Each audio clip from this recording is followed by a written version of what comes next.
memories, don't we? Why this happens in November, I can't say. It doesn't have to be then, but maybe I think there is something about the fall, as if the earth itself is not only shedding, but growing old, and that draws us toward recollection.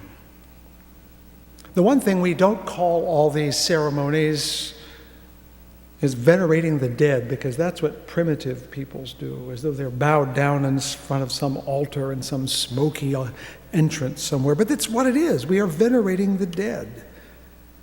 The reason that we call it All Saints' Day for those who observe it is it falls on Celtic Samhain, which is the old New Year in Northern Europe, when the spirits of the dead came out and played around, which is why they lit a whole bunch of bonfires, because you didn't want to be sneaked up upon by a ghost. Greeks and Romans, long before that, had little altars in their homes to venerate their own ancestors called lares.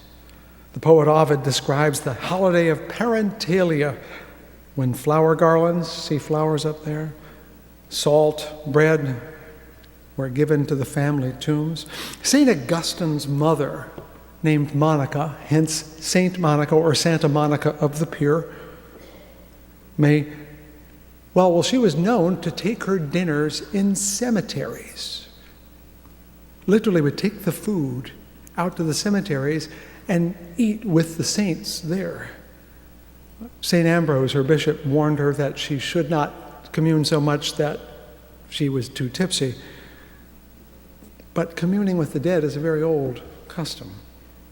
And it all blends together. I mean, you can go anywhere. Asia, South America, and Africa. And there are observances to acknowledge the dead as being important to the living. And I wonder why we are not with them, because I think we're missing something. I know ancestor worship sounds odd, but if we're honest, we know we really do revere them. All that's changed is that we don't call it this, and I think that's the loss. We should acknowledge it. Primitive though it seems, we all know at some point we're all going to be ancestors, right? You know this. No news here, right? So venerating our ancestors, I think, sets a good example for our children and grandchildren, don't you think? I think so. So while I'm resolutely agnostic about any celestial afterlife, I think there is some hope to my future on this planet, at least as a venerable ancestor. In the famous Apostles' Creed, which some of you grew up with, there's a phrase taken out of Christian scripture that speaks of Christ as coming back to judge among the quick and the dead. Now, the quick mean the living. We don't use that term anymore, but if you're pregnant, your obstetrician might refer to the moment when you feel movement in the womb as quickening, meaning the sense of life happening. I only experienced that vicariously. Obviously, I was not blessed with a uterus. And I'm in earnest. I think every man in the world says, gee, why couldn't I get one of those? Because it's a unique experience. But I like the phrase, among or between the quick and the dead, because it says we have something in common. And here in our modern rational world, we tend to think the dead are back there and we're the living, and we're the ones that matter and they don't. But I'm here to finish disabusing you of the selfishness of thinking the living are in charge. To my left under this balcony is a plaque. How many of you have read it? Thank you. You may notice it's to John Blodgett, yes, of the hospital, who in a long ago time, before we were quite as wild and woolly as we are now, was a member of this church. But it's not just his plaque. His dollars helped to propel this place along. So the dead are all around us. If you go out into the narthex, they're the words of Duncan Littlefair, who opened almost every worship service with those words, and they became etched not only in the walls, but in many hearts. He too is dead, but there's no question that he shaped this church community as much as a John Blodgett shaped the building by his generosity. Around this church, you can find all sorts of names. In some of these windows, if you look carefully, there'll be the name of a giver. Look carefully for that. Or out there is the Dorothy Evenson Chapel. How many of you besides descendants even know who Dorothy Evenson is? And yet you've been in the room. But that's just the easy stuff. Beyond the obvious stuff, there's not a chair in this place that did not have someone else sitting in it that's dead now. Creepy, huh? But it's a fact. Every brick was laid by a living human being.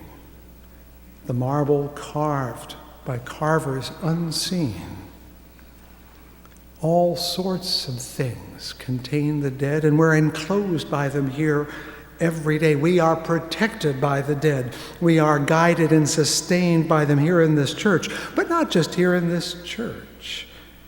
I walk across the Pearl Street Bridge almost every day to go to the YMCA. At the far end, over by the park, on Abuwen Park, there's a plaque, and on the plaque is the name of one Charles Gallmeyer, if I'm not mistaken. That's not him, by the way. It's his great uncle. Am I right? But I cross over a Fountain Street-related object 10 times a week. When I drive up Cherry Street going to Easttown, I pass the Bill Koistra campus for drug rehabilitation. Bill Koistra was a member here. Dorothy Leonard Judd famously attracted Duncan Littlefair here, but more importantly, she married, I'm trying to remember his name, Siegel Judd, who was the founding member of Warner Norcross and Judd. That is over there on the other side of town. And Phil Buchan was a member here and served as Gerald Ford's personal legal counsel. The streets we travel, the bridges we cross, the schools we attend, the businesses we patronize, all exist because someone in this church, now dead, made them happen. And yes, we should be proud, but more important for me, at least at this point, is that the world we are living in is something they still inhabit. A great old colleague, himself now dead, paraphrasing old Deuteronomy, reminded us at a service I attended that we drink from wells we did not dig and eat from trees we did not plant. This living place was created by the dead. Every seat, every song, every pane of glass, every stone has a story and a life. Those who designed it, those who brought it about, those who beheld it, those who made it, those who come and those who go, those who changed the bulbs and swept the floors and weaved the cloth and ran the wires, all of them are here and yet not. We live surrounded by the dead, defined by the dead. Our cells carry the genes of people we don't even know existed, and yet we would not be here if they had not lived. If we could tally up all the living on the planet and compare them to everything that ever had lived, we'd be vastly outnumbered. There are more dead things than live things. We're going into a very good company, you and me. Now, at this point, I could say, well, gee whiz, what a gloomy outlook that is. Out, brief candle, life's but a walking shadow, we could get all tragic and stuff. Or I could suggest that somehow we'll all be lifted off the planet and carried up into clouds of glory. But that's not my point. I'm not interested in that. Because wisdom tells me that the truth lies between oblivion and heaven. Didn't Hamlet say we are errant knaves all crawling between heaven and earth? Well, that's what it's like to be alive right now, crawling between things we know and the things we don't know. And I think here at Fountain Street Church, the universe of the unknown is where faith lies. Wisdom reminds us that if there are not many living things, and many more dead things, that somehow they belong together in a way that's hard to articulate. Wisdom tells us that the most we have to know are hopes and fears and an occasional hint. Now I'm going to tell you a story. A bunch of years ago, not so many, I was with my wife attending the death of my mother-in-law, who was a very old woman, had suffered a fracture of her neck, which compressed her spinal column. Sounds very gruesome, but it was not. It was actually a very crisp signal that one's life was about to end. And there in the hospital, we were there as we watched her breath stop, and then her heart a few moments later stopped. And then it started again. And then she took a breath. And then it stopped again, her heart did, and then she breathed. It was the most odd experience. You know, if you watch things in movies or television show, there's a nice clean spot. He's dead. Time of death, 3:47 p.m. I'm here to tell you, it's nothing like that.